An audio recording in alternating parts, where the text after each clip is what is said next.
Hey guys, Hafedet here with a video about the new input buffer settings. Before I go on with that, however, I want to make a quick mention that I have run my testing tool and confirmed that the physics stayed exactly the same in patch 1.58. There has only been a small change to the Vulkan, which lines up differently with the hitbox now. Let's get to the networking. One interesting thing you might have noticed with the patch is that everyone's ping went down. This isn't black magic.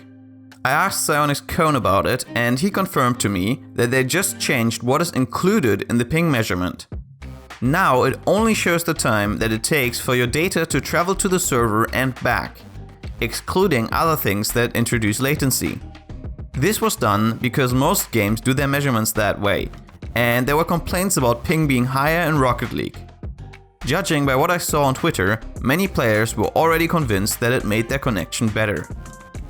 With that out of the way, what are the input buffer settings?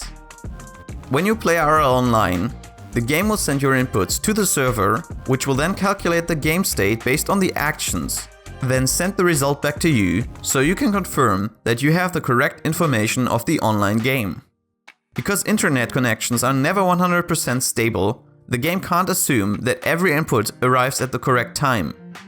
Packets can take longer or shorter, or not arrive at all. If your game stutters and drops frames, that can also cause inputs to arrive late to the server. In order to overcome this problem, the server will maintain a buffer of multiple inputs. That way, it always has some backup to work with. Always is not true either, of course, because if you have some major packet loss or your ping varies a lot, then that entire buffer can run dry, and you have the problem again. The difference between the settings lies in how the buffer is maintained. In the legacy mode, this is the task of the server. It has the option to either duplicate a previous input to increase the buffer size, or combine two inputs to reduce the size. Whenever this happens, there will be a difference between what happens on your screen and what happens on the server. So we would rather have this happen as little as possible. Generally it doesn't happen much if you have a stable connection, but with a spotty one it could be different. So this is where the new methods come in. They maintain the buffer size through your own game. The server will send you the current buffer size, and then the game will increase the speed or decrease the speed at which it runs slightly. That will change the buffer size over time as more or less inputs get generated compared to the default. So unless the buffer runs completely dry, there shouldn't be a difference between the inputs that you use and the ones that the server uses. This does, however, come at the cost of varied game speed, which is why Psyonix didn't just remove legacy. The difference between the new modes is in how much they enforce the rule. STS will run at normal game speed the vast majority of the time. Only when the buffer is regularly empty or it missed an input does it seem to increase the game speed by just under 1% to fill the buffer up. This is similar to how Legacy seems to treat the buffer, so the only difference there seems to be how it fills the buffer. CSTS is significantly different. This method attempts, to the best of its ability, to keep the input buffer at exactly the same size. It uses constant feedback from the server to adjust the game speed. On a stable connection, you will still have the game running at normal speed the majority of the time, and most adjustments are only 0.3 to 0.6% differences in speed. But you rarely stay at standard speed for multiple seconds. In a sense, CSTS is a preventative method that will avoid buffer size changes, but that means you get more speed changes. If you want more info on how exactly these methods work, I've linked two videos in the description. That leaves us with the conclusion. Which one is better? Which should you use? If the answer was that simple, then Psyonix wouldn't have given us any options. Still, I spent some time playing around with all of these settings in different conditions to give you an educated recommendation. You can get some extra information on your own connection by opening the network performance stats. In there you will find a few numbers. Your current input buffer size, the size that the input buffer is trying to target based on how well your connection has been performing, an input buffer miss counter that will show you when inputs on the server get duplicated or combined, And lastly, the current game speed, 120 being the default. With my usual solid connection to a private server, all methods felt fine.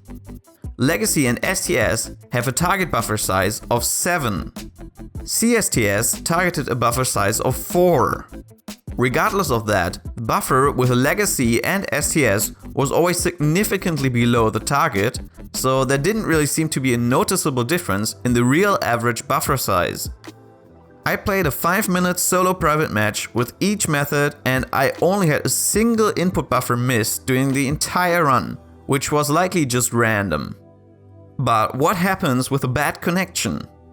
When I simulate 25% packet loss, the first thing that happens are input buffer misses. Quite a few. Once the game notices your connection isn't good, which it does really fast by the way, it will increase the targeted buffer size to even out the inconsistencies. With this unstable connection, even after the adjusted buffer sizes, there are more input buffer misses than with the stable connection. Now there's a noticeable difference in the amount of buffer misses between the methods. I let each method stabilize for 10 seconds and then counted the input buffer misses for the rest of the game. 8 with CSTS, 15 with STS, and around 120 with Legacy. CSTS is the king of bad connections. It did have to make continuous adjustments to game speed to achieve that though, some being as large as 2.5%. Overall, it can be concluded that CSTS is the best from a networking standpoint. The constant tiny adjustments to game speed, however, have the potential to throw you off by a tiny amount. If they don't bother you, then you've got what you want. For stable connections, CSTS will probably make unnecessary changes to speed, and you'd be slightly better off with STS. I don't really see the point of Legacy anymore, since STS seems to only increase the game speed in the same situations where Legacy duplicates inputs. And duplicating inputs is most definitely worse than a 1% change in game speed. If this video helped you, please share it around. Shout out to my patrons who support me financially, which allowed me to buy the necessary software without a second thought. If you would like to help out too, you'll also get some small benefits in return. Info on the site. To stay up to date, follow me on Twitter or join my Discord, and I'll see you soon for the next video.